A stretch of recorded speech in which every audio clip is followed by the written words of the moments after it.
What if I told you that a 300 billion naira food empire was built in Nigeria? It was not just built on flour and sugar, it was built on our collective childhood memories.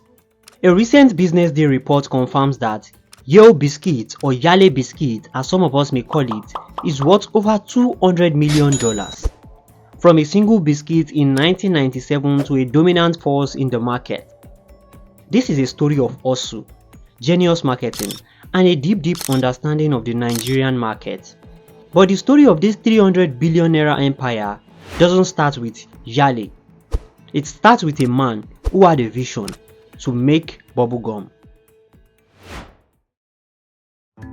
Any Nigerian who grew up around the late 90s and early 2000s will testify that this biscuit snack always ring a bell in their memory. For millions of us, our childhood wasn't just shaped by people or places, it was shaped by biscuits. As kids, some of these biscuits were so special to us. But Yale Biscuit in particular stole our childhood memories. Their varieties of biscuits were always present in every birthday party, every naming ceremony, and even church and school events. This is the story of how Yale Foods didn't just sell snacks, they sold memories and in the process made millions of dollars and built a biscuit empire here in Nigeria. It began in 1981 in the city of Ibadan. Mr. Sofiu Joseph Nassar had an idea to start a food company. He started and called it Sumal Foods. He launched the company with the production of Twist bubble gum. That same year, he launched another product called Robo Chewing Gum. Then everything changed in 1997 when Mr. Sofiu Joseph Nassar and Mr. Noha Joseph Nassar collaborated to start a company called Yale Foods. They are already getting familiar with the Nigerian food market and they knew what the people wanted, so they started a new range of biscuit company that will later become the nation's favorite in few years later. They started with one single recipe, a simple new biscuit. It didn't blow up overnight. It grew from one bakery, supplying one local market, then the next. It was a slow and steady grind, building trust one biscuit at a time. But having one biscuit wasn't enough. Yale had a secret weapon that would completely change the game in Nigeria. While other companies were selling a few biscuit flavors, Yale looked at the Nigeria's diverse taste and said, why not different flavors?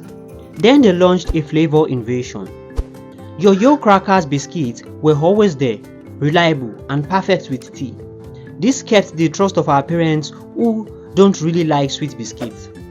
Then the sweet takeover, digestive, speedy, coconut cookies, Kent biscuits. Every child could be a biscuit critic with their own favorite. And this was the masterstroke. They knew the Nigerians loved more than just sugar. So they dropped pepper snacks, cheesy cracker, spicy. They made biscuits for every part of our day, not just for tea. And they did this while still staying ridiculously affordable. With your 5 naira back then, you could buy a little piece of happiness. But their most brilliant move was that they went straight to the source, our schools.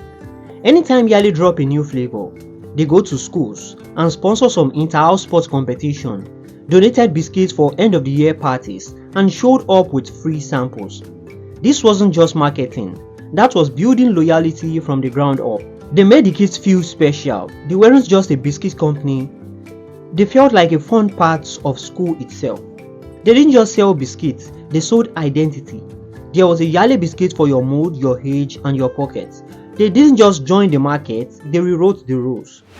Over the years, Sumo and Yales have invested in brand ambassadors, using top influential people in the Nollywood industry to be the face of their product. In 2009, Yale Foods started the wafer biscuit production line. The wafers are now available in many different flavors and styles and are among the lightest snacks produced. Again in 2011, Yale Foods started producing a completely new product, setting foot in the bread industry, with its Yale bread which took Nigeria by storm. Yale currently has over 50 varieties of biscuits made in Nigeria in the heart of Ibadan, exported to 6 countries and some West African countries like Ghana, Benin and Togo. And the company Sumo Foods currently has over 11,000 employees with over 100 products and 1,000 distributors scattered across countries.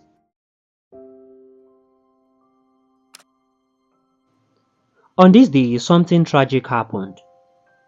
There was some form of disagreement between Yale and their workers, which made them vandalize some of their products. Not just that, on the 25th of January 2023, a fire incident destroyed the property of Yale Food Company at Oluyole, Ibadan, destroying so many things. But the company was able to put them behind, stand firm, and rebuild. So the next time you see this logo, remember you are looking at more than a biscuit. You are looking at a lesson in hustle, a deep understanding of Nigerian culture, and a brand that was smart enough to win over a generation of kids. Now I have to ask you, what was your all-time favorite Yale biscuit? And more importantly, did Yale ever visit your school?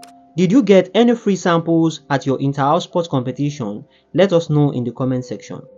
If this video brought back sweet memories, do me a favor by hitting the like button, subscribe and share with your friends for more interesting stories like this.